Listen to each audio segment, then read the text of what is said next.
Ngayong araw nga pala mga kaprobinsyano, napasugod na naman ako dito sa bagsakan ng isda para bumili ng isdang bulig na pangatin. Isa daw kasi ito sa namimiss na ulam ng dumating kong bayaw. Kaya eto at ipagluluto natin siya mga kaprobinsyano. Tapos dinagdagan ko na nga rin pala ng 1 kilong tilapia para kung sakaling may sumobra ay may pangpulutan pa. At para mas maalis ang lansa, eto at lamasin pa natin sa suka at asin. At saka natin banlawan ng mga ilang beses okay na yan. At syempre hindi mawawala itong ating tanglad na mabisang pangalis ng lansa. Sa ilang beses na nga natin pagluluto nito mga kaprobinsyano, sigurado akong kabisado nyo na yung mga sangkap na gagamitin dito. Paunahin na dyan itong bunga ng sampalo, pinitpit na luya, siling panigang, itong tanglad, asin at kaunting seasoning. At saka natin ilatag isa-isa itong ating mga nabiling isda. Tapos kaunting tubig nga lang din pala yung ilalagay natin dyan mga kaprobinsyano. Yung tipong parang nagluluto ka lang din ng paksiw. At sa pangat kasi hindi naman kailangan maraming sabaw. Tapos hintayin nga lang natin yung unang kulo para maalis natin yung iibabaw na lansa. Yan lang naman yung ating inaantabayanan kapag nagluluto tayo ng ganitong klaseng ulam. At alam nyo naman ang lasa niyan hindi kainaman. Bali sandali lang naman itong lutuin mga kaprobinsyano. At talaga nga namang hindi ka maiinip. At kapag napakulo na natin ng maganda-ganda tikman muna natin.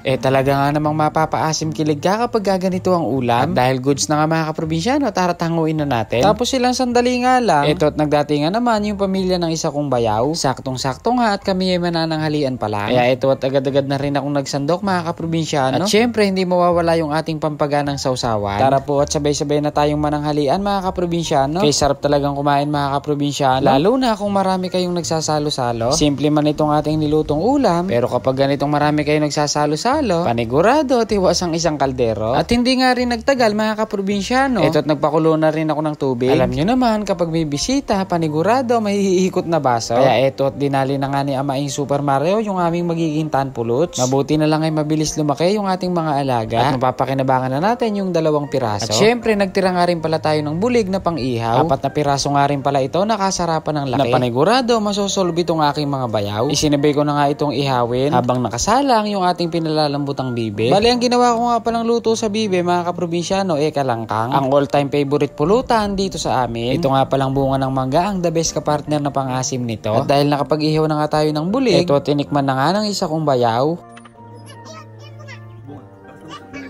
Hindi na nga siya nakapagsalita pero all goods naman daw. At pagkalipas nga ng 1 oras at kalahati, at sakto na nga yung lambot ng niluluto nating kalangkang. Napakadaling alisin sa buto. At dahil napaka-goods na nga, taratanguin na natin. Tapos diretso na nating iyahain dito sa ating harapan para masintensyahan na rin ng lahat. Pagka ganito nga naman ang pulutan mga kaprobinsyano, hindi ka ganahan dyan. Ito nga ang aking bilas ang unang tumikim.